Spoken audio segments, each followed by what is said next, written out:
Hello, everybody. Hello. On behalf of the Anderson Falls Heritage Society, I'd like to welcome you all to the unveiling of a new historical marker. This marker commemorates Peter Comstock, who lived in this house from around 1850 until his death in 1874. Before we begin, I'd like to acknowledge some of the people we have in attendance. Representing the Anderson Falls Heritage Society, we have Jeff Dengler, Romine Prescott, Sandy Connell, June Vanette, Carol Crowningshield, our Vice President Liz Smith, Nancy Smith, Mary Hughes, and John Clute, and Kathy Sorrell over here. I'd also like to take a moment to thank some of the people who made it possible for us to place this marker here today. Thank you to Ben and Emily Berry for their permission to place the marker on their property. Thank you to the Town of Chesterfield Highway Department for their assistance with setting the pole for this sign. And I would like to mention that Clayton Barber, our town supervisor, is here. Thank you for coming, Clayton. Thank you to Mary Hughes for her assistance with research, and to Nancy Smith for all her work in applying for the grant to fund this marker.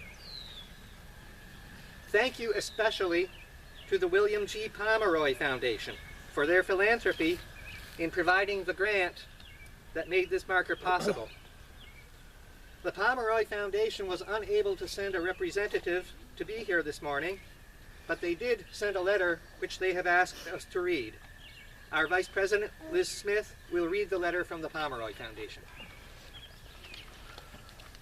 Good morning. Good morning. Thank you for Liz. coming. So on behalf of the William G. Pomeroy Foundation and Bill Pomeroy, founder and trustee, congratulations from all of us at the William G. Pomeroy Foundation on your historical marker commemorating War of 1812 veteran Peter Comstock. We wish we could be with you for this special occasion. At the Pomeroy Foundation, one of our main initiatives is to help people celebrate their community's history. We do this by offering grants for markers and plaques nationwide, as well as several other history-related initiatives such as National Historic Marker Weekend, which takes place annually during the last weekend of April.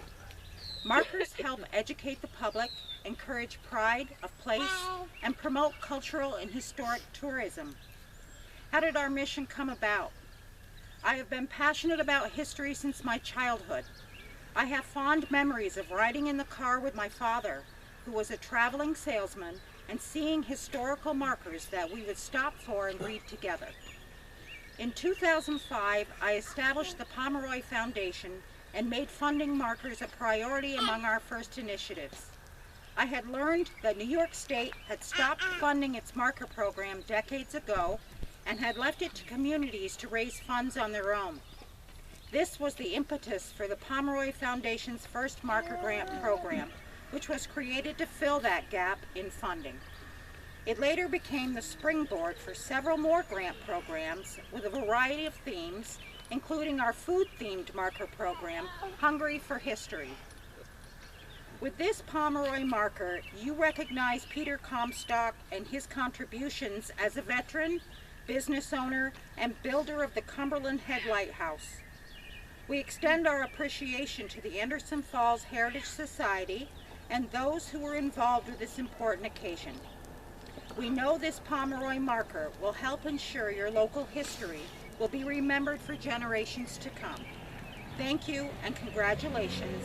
Sincerely, Bill Pomeroy, founder and trustee, William G. Pomeroy Foundation. Very good. Now, Garth Houde has a few things to say about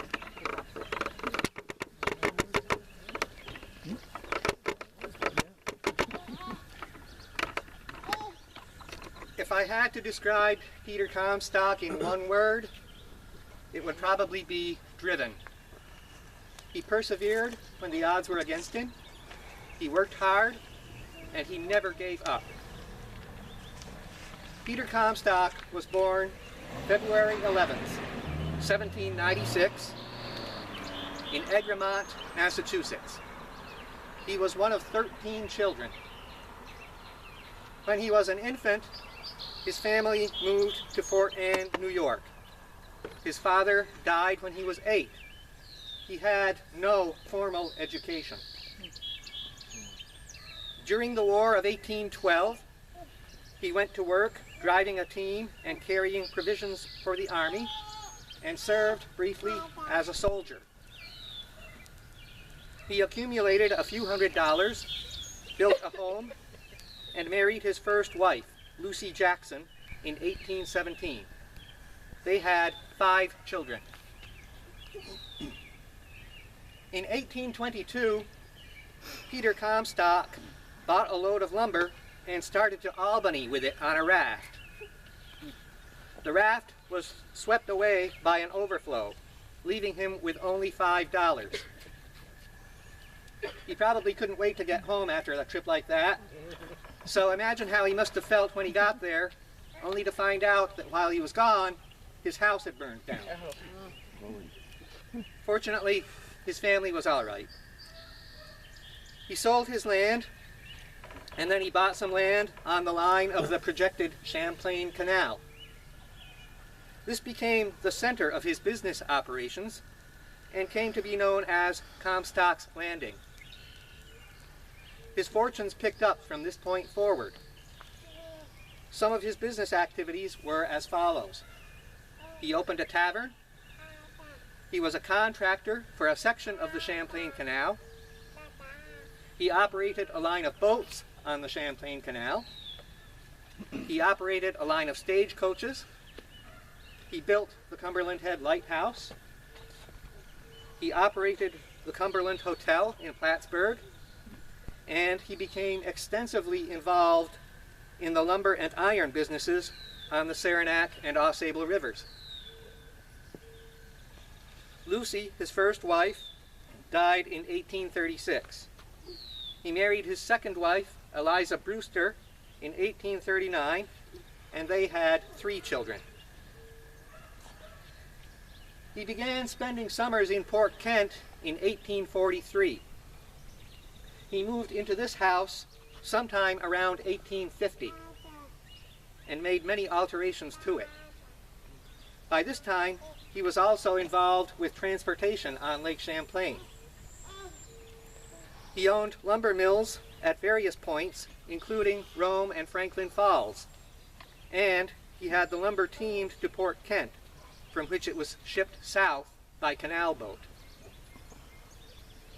In 1852, a fire at Franklin Falls resulted in a loss of $100,000.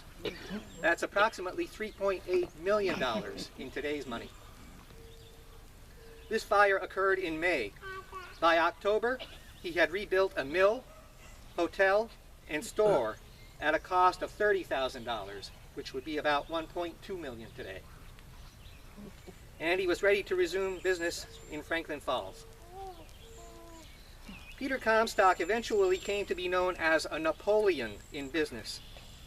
One of his daughters, Eveline, wrote at one time of her father, quote, "He was indefatigable and kept everything moving, driving from point to point, always attending to business himself. Nothing discouraged him. It was said that he drove like Jehu, and what he rode like is hard to tell. He had a horse in those days named Old Kate by the children. He frequently started from his home at Comstock's Landing at 2 o'clock in the morning, rode to Troy about 60 miles, reached there early in the day, transacted his business, then in the evening started back, getting to Comstock's Landing about the time of morning he had started, having gone on horseback 120 miles and worked all day, besides going for 24 hours without rest." End quote. Peter Comstock died at Port Kent on August 6, 1874, at the age of 78, and is buried at Baker Cemetery, near the town that bears his name, Comstock, New York. In a line from his obituary, published in the Plattsburgh Republican, we see that even at the end, he was reluctant to give up. Quote, "For the past 6 or 7 weeks, he has been confined to his bed, but only since about a week ago has he given up the idea that his life was yet to be spared for years." End quote. With this marker, we honor Peter Comstock and the beautiful home in which he lived.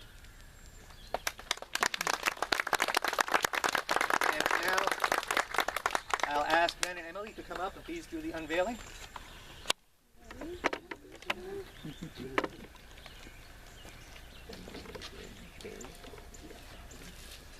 there any instructions? No? It's just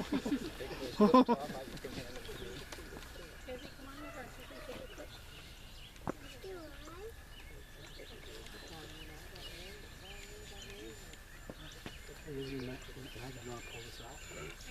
Thank you. You gonna stand up? Ready? Hold on to it. On the count of 3. 1, 2, 3.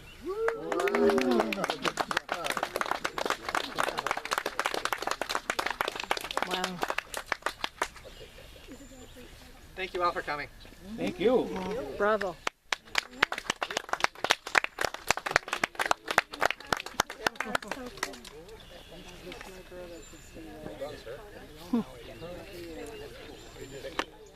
Yeah, I thought I saw.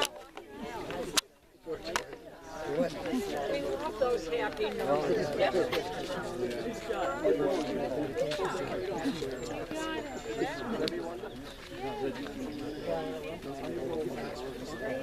Over here.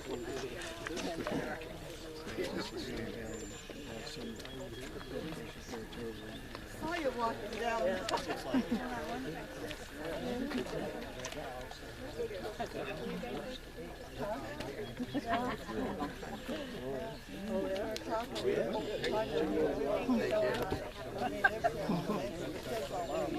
Also, please enjoy some refreshments, some lemonade, and donuts and things.